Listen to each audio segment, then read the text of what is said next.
What's up, Coach? Hey, how's it going? Good. Mike, you want to start us off? Good guess there, Gregory. Thank you. Hey, Coach, the space heater is humming away. I came in, I thought it was going to be a million degrees. I wore my flip-flops and none of you guys showed up.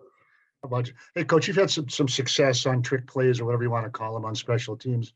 I know you want to give away any secrets and all that, but what sort of things do you look for in weaknesses, opportunities, whatever, in the opposition when you're trying when you're going to go?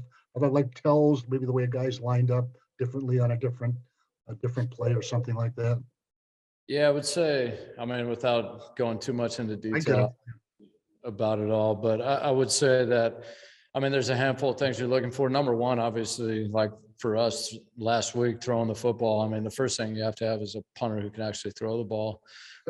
So a lot of it starts with yourself, who are the players you have out there and what can they do.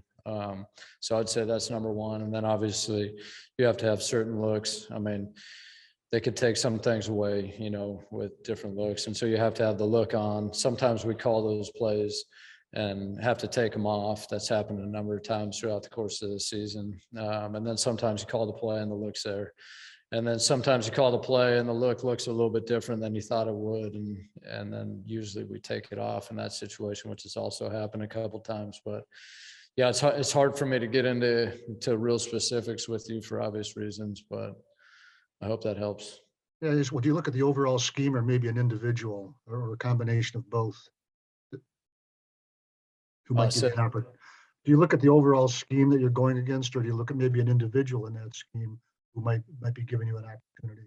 Yeah, we're looking at, I guess we'd look at everything, the one thing that is great with Coach Campbell is he'll come in and, as soon as I put on that film, he is super excited. The first thing he's looking for is all the opportunities that are out there.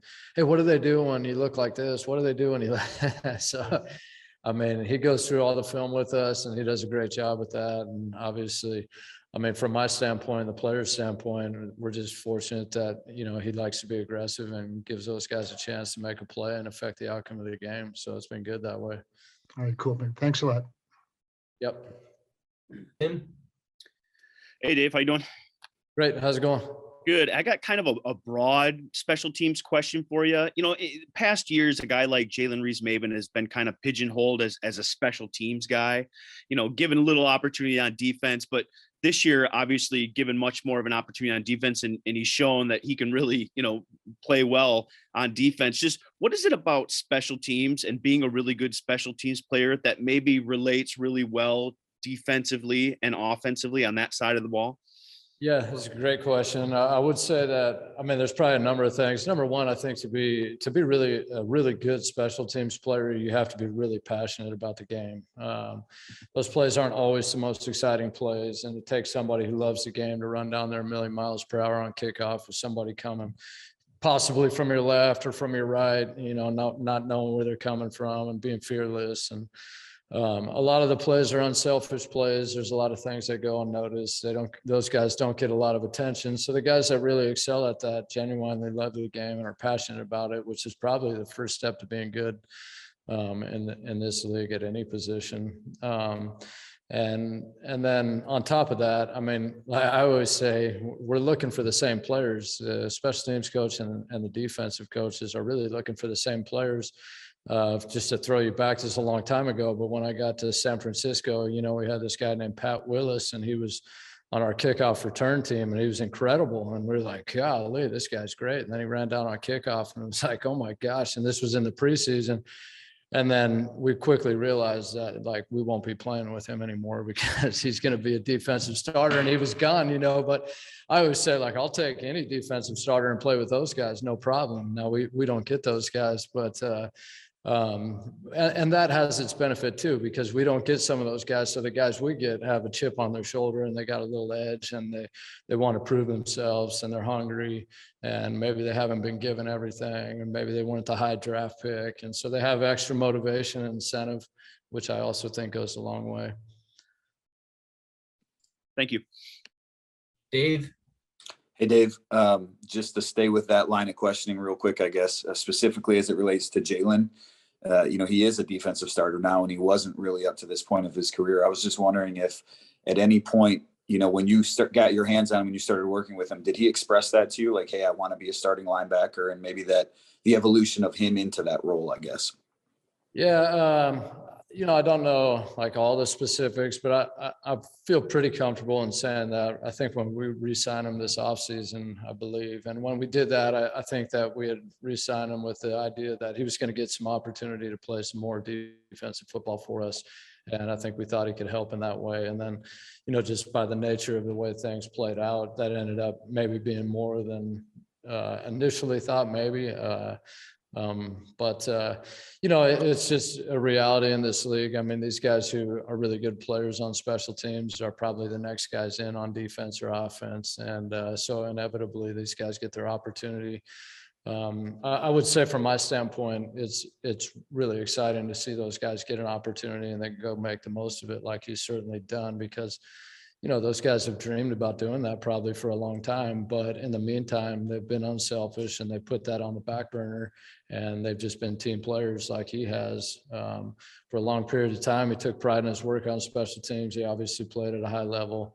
And so anyways, anytime you see a guy get an opportunity and make the most of it on offense and defense, even though it obviously hurts us to lose a great player, but ultimately you're excited for the individual, which is really the most important thing. Right. The other thing I just want to follow up on what Mike was asking about the fake punts. So can you tell me how you discovered Jack's arm? Like, did you know he had the quarterback background? Do you test that out in the spring? How do you figure out that, all that he can do in that regard? Yeah, I would say so. I talked to him in the off season before, or when I got here, but before he was here. And I just talked to him about his background, his history, and all that. And then, he said that he threw the ball. It's a coach's dream to have a punter who can throw the ball, because it just puts a lot of stress on the defensive side of the ball on that play. And so I was kind of digging to see if he had done anything. He says he's a high school quarterback. I'm like, geez, and you haven't thrown anything yet? Did anybody have you or ask you to? And he said, yeah, he'd done a little bit of it in the past. And then I had heard some other people say, well, he's not very good at it. And so I was like, okay, well, we'll find out for ourselves. And I feel like one of the first throws he threw was like terrible. And I was like, oh my gosh, like throw that out. And then, no, we just kind of stayed with it and gave him a chance to do it. And sure enough, he's got a great arm. He's throwing half those balls from the far hash all the way outside the numbers or whatever. And he puts it on a rope. And does a great job with it. He likes doing it, which is obviously great. And he's been great at it. Yeah, no, that was a BB last week. That was a nice throw by him. So Happy New Year. Thank you. Yeah, thanks. Appreciate it. You too. All right, time for one more with Justin. I know you've got the two games here to focus on at the end of the season, but I'm kind of curious about carryover on special teams. Obviously, you lean very heavily on the bottom third of the roster, and there's a lot of turnover there.